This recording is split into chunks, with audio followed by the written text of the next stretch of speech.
마태복음 1장 1절에서 17절까지의 말씀을 우리 한 절씩 나누어 읽고 마지막 17절은 함께 읽도록 하겠습니다. 아브라함과 다윗의 자손 예수 그리스도의 계보라.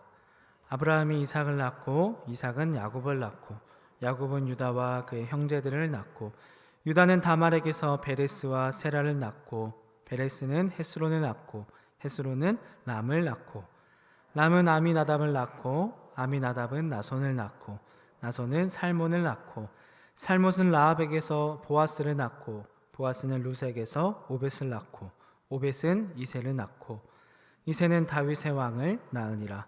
다윗은 우리아의 아내에게서 솔로몬을 낳고 솔로몬은 르호보암을 낳고 르호보암은 아비야를 낳고 아비야는 아사를 낳고 아사는 여호사밧을 낳고 여호사밧은 요람을 낳고 요람은 우시야를 낳고 우시야는 요담을 낳고 요담은 아하스를 낳고 아하스는 히스기야를 낳고 히스기야는 므낫세를 낳고 므낫세는 아몬을 낳고 아몬은 요시야를 낳고 바벨론으로 사로잡혀 갈 때 요시야는 여고냐와 그의 형제들을 낳으니라.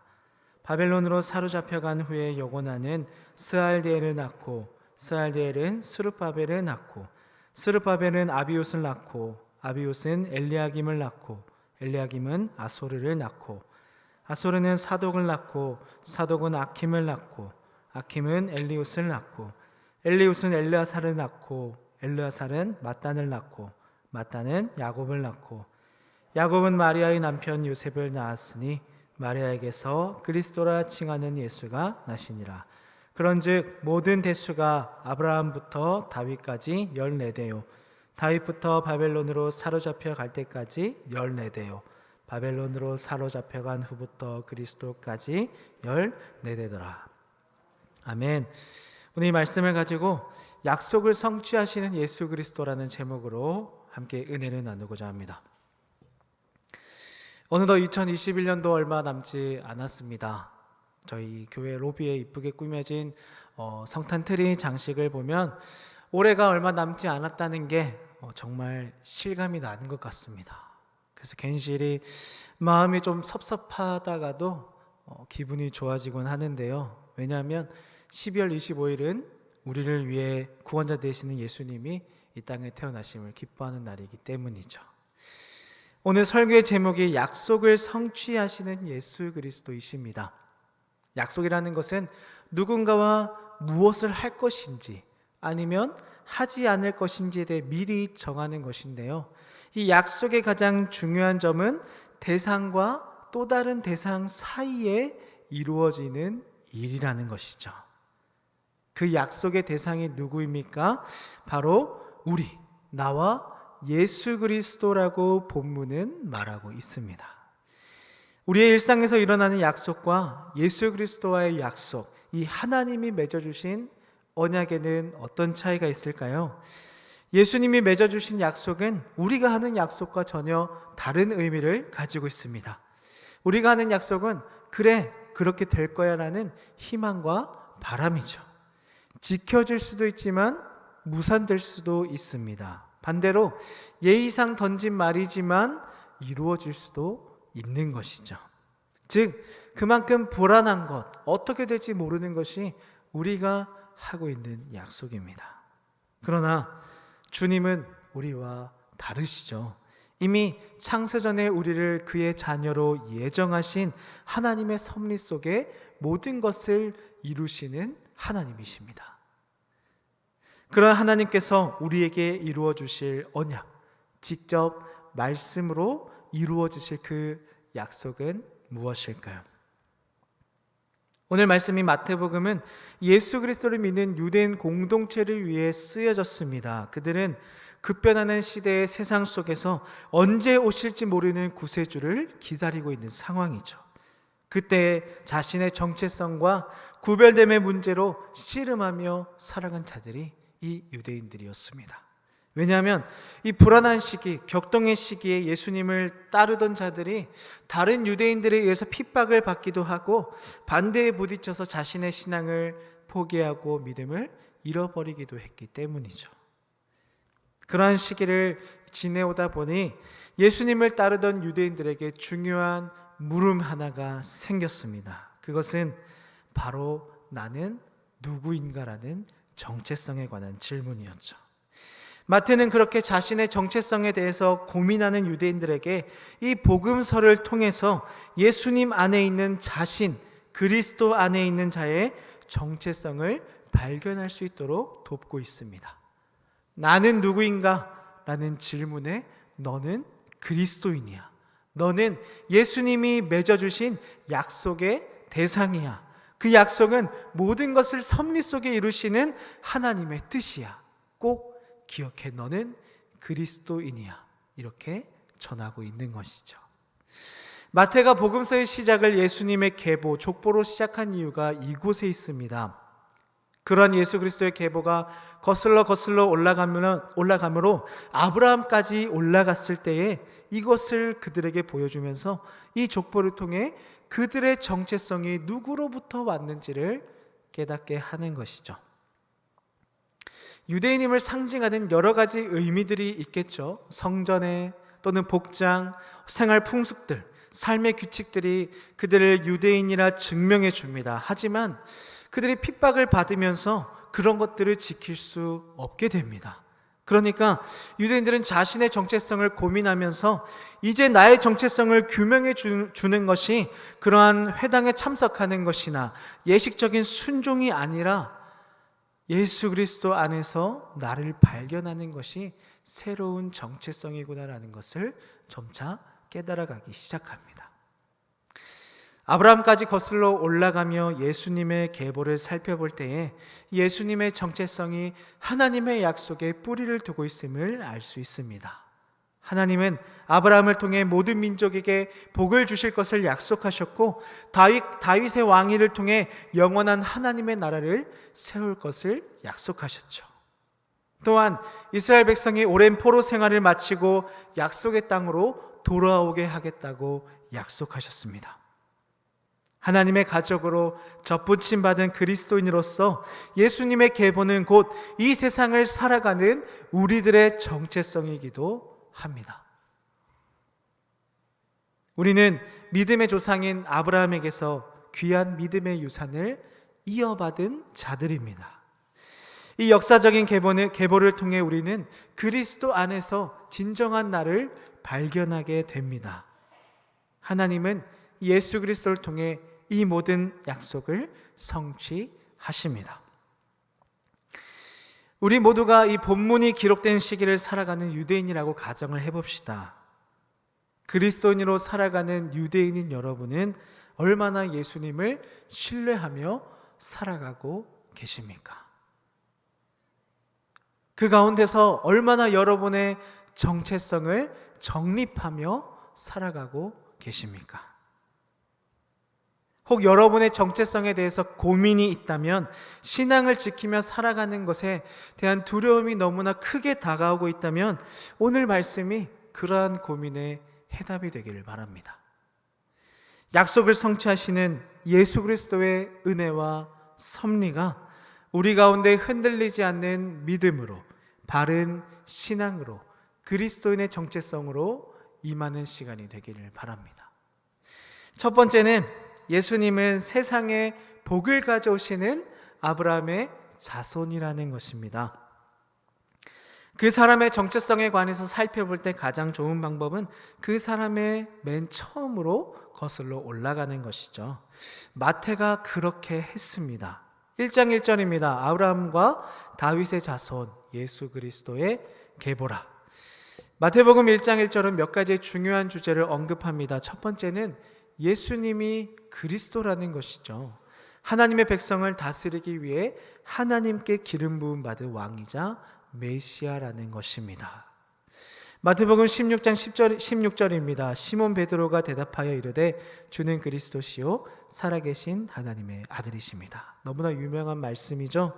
베드로는 대답했습니다. 예수님은 그리스도시요 살아계신 하나님의 아들이십니다. 즉 예수님은 기름 부음 받은 자로서 왕과 선지자와 제사장의 역할을 감당할 자로서 압제로부터 이스라엘 민족을 구원하시고 하나님의 사자로서 그 약속을 성취함으로써 이스라엘을 회복시키실 분이라는 것이죠.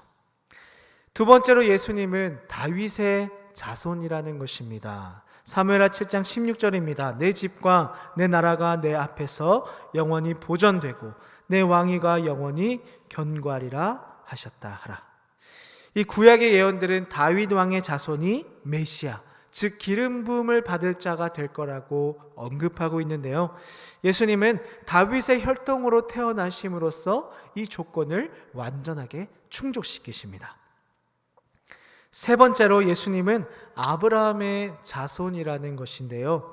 아브라함의 자손이라는 칭호는 아브라함이 이스라엘 민족의 아버지다라는 것처럼 예수님이 새로운 영적인 이스라엘을 세우시는 분이시다라는 의미를 가지고 있습니다.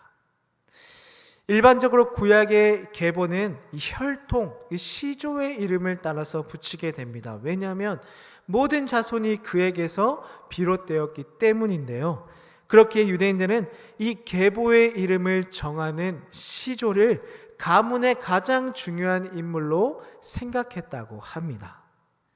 마태는 그러한 의미에서 예수님이 메시아로서 다윗의 왕위를 견고하게 하시는 분으로서 또한 새로운 영적 이스라엘을 세우실 분으로서 이 계보의 이름에 아브라함과 다윗의 자손 예수 그리스도라는 이름을 넣게 된 것이죠. 예수님과 하나님의 약속이 연결되는 고리는 그 조상으로부터 내려오는 혈통의 계보에서 찾을 수 있습니다. 아브라함은 이 첫 번째 그룹을 맡고 있는데요. 이 14대로 나누어진 첫 번째 그룹은 아브라함이 그의 자손을 통해 천하 만민이 복을 받게 되리라 약속을 받은 사람이라고 설명합니다. 이 아브라함이 받은 약속이 무엇입니까? 창세기 22장 18절입니다. 또 내 씨로 말미암아 천하 만민이 복을 받으리니 이는 내가 나의 말을 준행하였음이니라 하셨다 하니라. 내 씨 곧 너의 자손 예수 그리스도로 말미암아 천하 만민이 세상 모든 민족이 복을 받는다는 것이죠. 곧 그리스도를 통해 온 세계 열방에 복음이 선포되고 이로써 그들이 축복을 얻게 됨을 말하고 있습니다. 다윗 왕으로 시작되는 두 번째 그룹은 영원한 왕위에 관한 약속을 보여줍니다. 사무엘하 7장 13절이죠. 그는 내 이름을 위하여 집을 건축할 것이요 나는 그의 나라 왕위를 견고하게 하리라. 본문의 집은 예루살렘의 성전을 의미합니다. 이 집은 여호와의 이름을 위해서 지은 집이죠.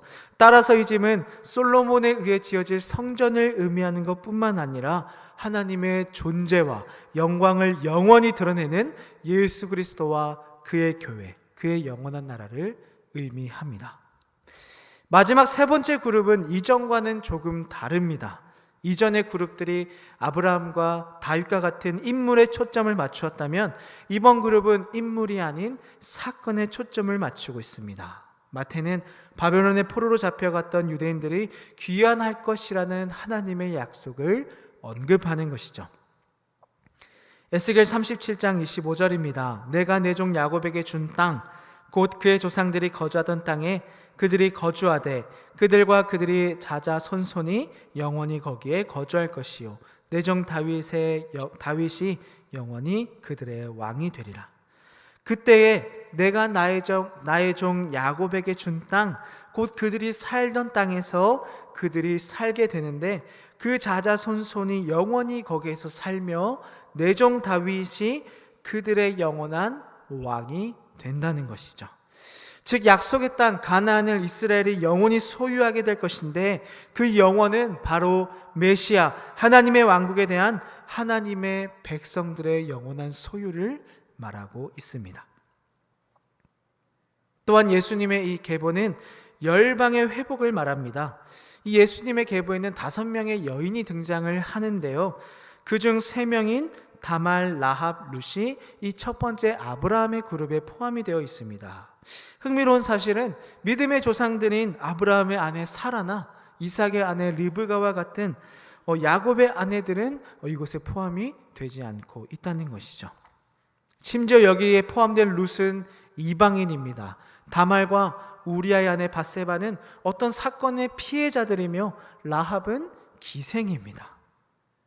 히브리서 11장 31절이죠. 믿음으로 기생 라합은 정탐꾼을 평안히 영접하였으므로 순종하지 아니한 자와 함께 멸망하지 아니하였도다.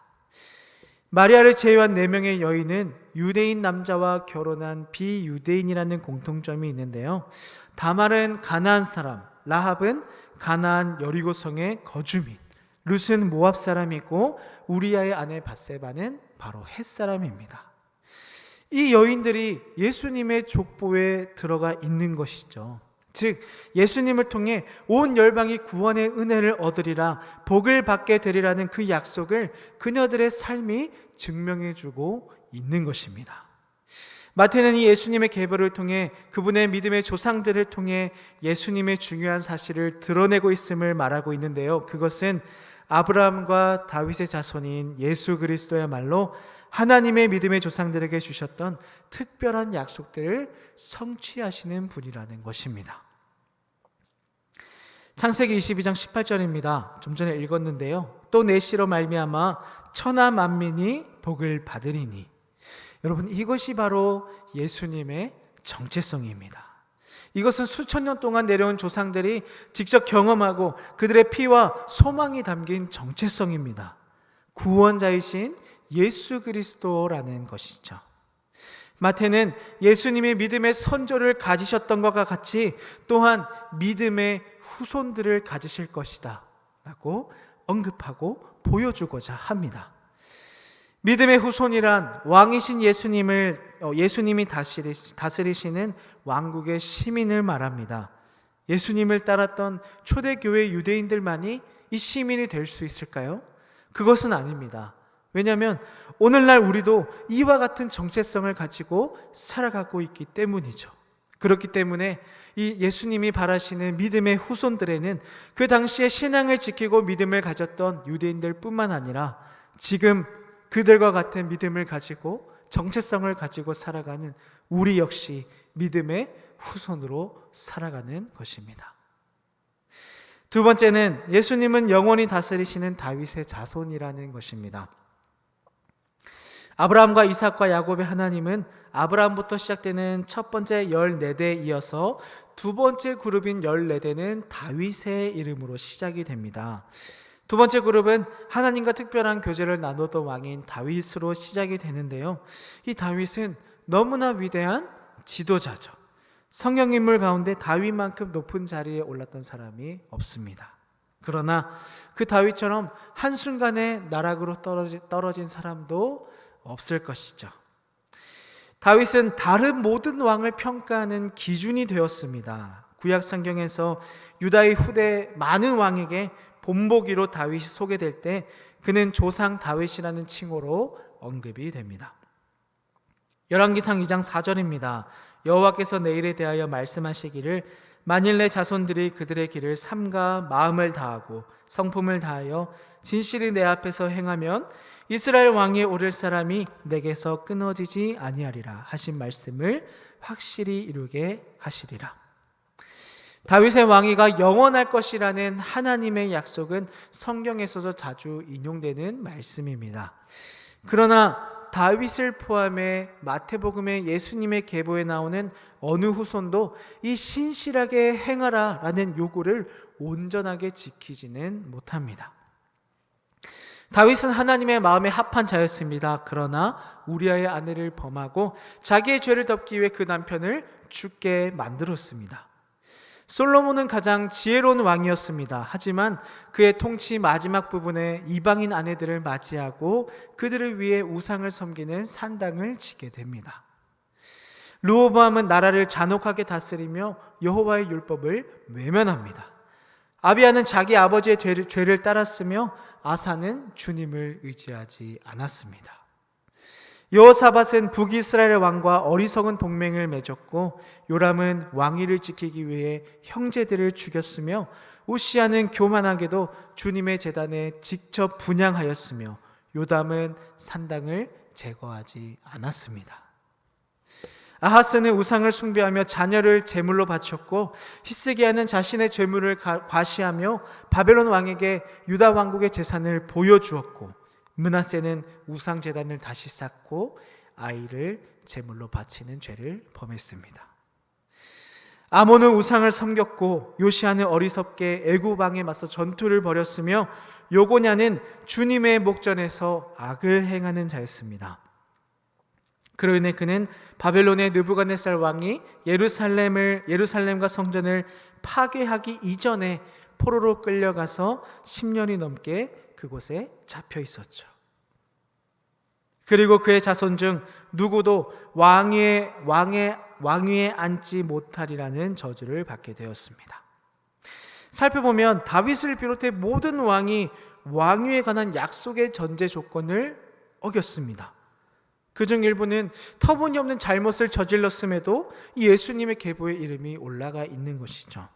그렇다면 다윗의 왕위를 영원히 견고하게 하시리라는 하나님의 말씀은 잘못된 것입니까? 이 언약은 깨어진 것입니까? 그렇지 않습니다.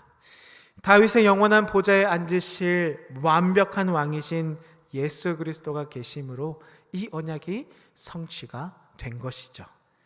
이사야 16장 5절입니다. 다윗의 장막에 인자함으로 왕위가 굳게 설 것이요 그 위에 앉을 자는 충실함으로 판결하며 정의를 구하며 공의를 신속히 행하리라.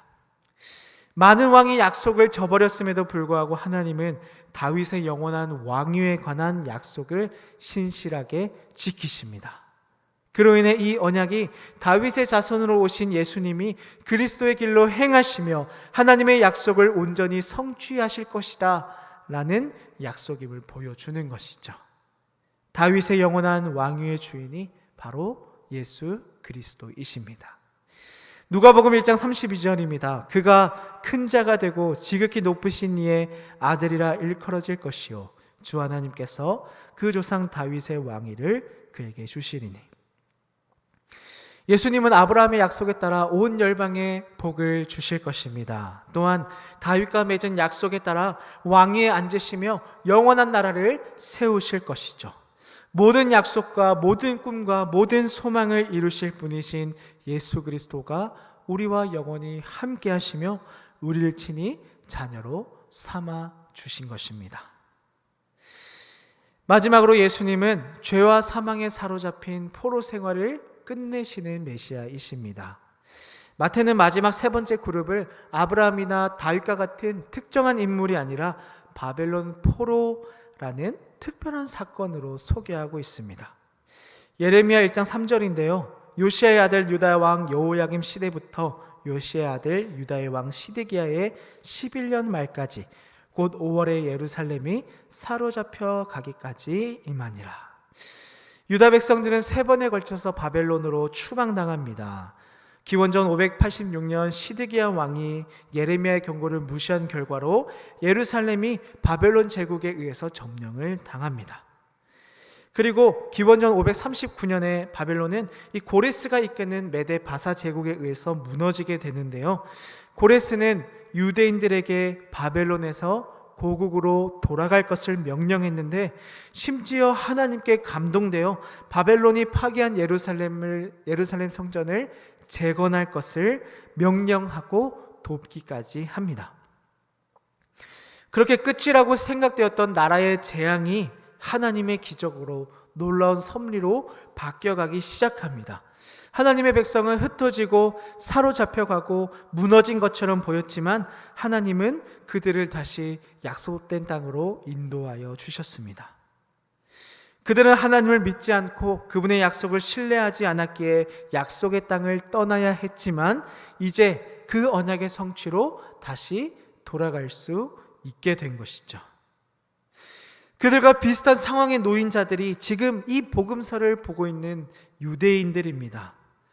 유대인들을 회복시키시고 다시 모이게 하시고 그렇게 하신 하나님의 뜻이 지금 그 백성들에게 있었던 것처럼 지금의 유대인들에게 있다라고 마태는 주장하고 있는 것이죠. 스바냐 3장 19절 20절입니다. 그때 내가 너를 괴롭게 하는 자를 다 벌하고 저는 자를 구원하며 쫓겨난 자를 모으며 온 세상에서 수욕받는 자에게 칭찬과 명성을 얻게 하리라. 내가 그때 너희를 이끌고 그때 너희를 모을지라. 내가 너희 목전에서 너희의 사로잡힘을 돌이킬 때에 너희에게 천하 만민 가운데서 명성과 칭찬을 얻게 하리라. 여호와의 말이니라. 여러분, 여호와의 말입니다. 하나님의 뜻에 따라 예수 그리스도는 이 땅에 오신 것이죠. 불신과 죄로 인해 추방된 우리를 구원하여 주시고 하나님 나라의 본향으로 인도해 주시는 분이십니다. 나라가 멸망당하고 모든 것이 끝이라고 생각하는 그 순간에도 그들을 온전히 회복시키시는 분이 바로 이 예수 그리스도라는 것이죠. 아브라함과 다윗에게 주셨던 약속들을 그 자손이신 예수님이 완전하고도 완벽하게 성취하실 것입니다. 그로 인해 열방에 복을 주시겠다는 아브라함의 약속이 예수님에게서 성취되고 다윗에게 약속하신 영원한 보좌로 사람들이 모일 때에 무너진 성벽이 다시 세워지고 성전이 재건되며 백성들이 모여 하나님의 말씀 앞에 자신의 죄를 자복했던 것처럼 하나님의 은혜가 그들 가운데 임하고 무너진 그들의 신앙을 삶을 세워가며 하나님의 말씀이 임할 때 그들의 부족함을 기억하고 회개하고 자복한 것처럼 그들이 하나님의 나라 가운데 임하게 될 것입니다. 말씀을 정리하겠습니다. 하나님께서 맺어주신 언약, 아브라함과 다윗과 맺은 약속에 따라 예수 그리스도를 이 땅에 보내주시어 그 모든 약속을 성취해 주셨습니다. 여러분, 중요한 것은 이 언약이 아브라함과 다윗의 자손 그 유대인들에게만 해당되는 것이 아니라는 것이죠. 지금 복음서를 보고 있는 시대적 위기에 직면한 유대인들, 그런 어려움 속에서도 자신의 정체성을 고민하며 예수 그리스도를 믿는 당시의 유대인들에게만 이 놀라운 은혜가 적용되는 것도 아닙니다. 예수 그리스도의 은혜로 구원받고 지금 이 시기를 살아가며 씨름하는 모든 그리스도인들에게, 저와 여러분에게 이 은혜가 적용되고 있는 줄 믿습니다.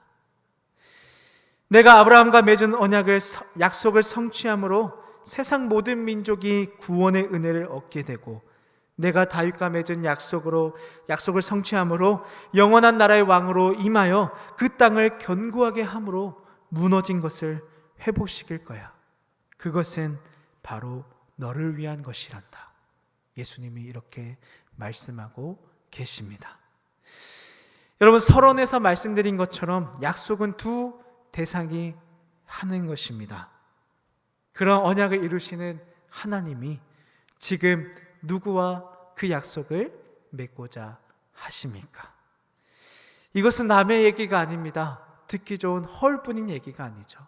다른 사람의 얘기가 아니라 그들에게만 일어나는 기적이 아닙니다. 이 놀라운 은혜의 대상은 예수 그리스도를 주로 고백하는 저와 여러분입니다.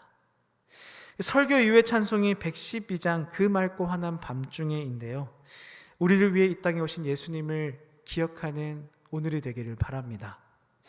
그 가운데 약속을 성취하시는 예수 그리스도의 놀라운 은혜와 사랑이 이 어려운 시기를 그리스도인으로 살아가고자 하는 저와 여러분의 삶 가운데에 흔들리지 않는 믿음으로, 바른 신앙으로, 그리고 그리스도인의 정체성으로 우리를 붙드시기를 바랍니다. 기도하겠습니다.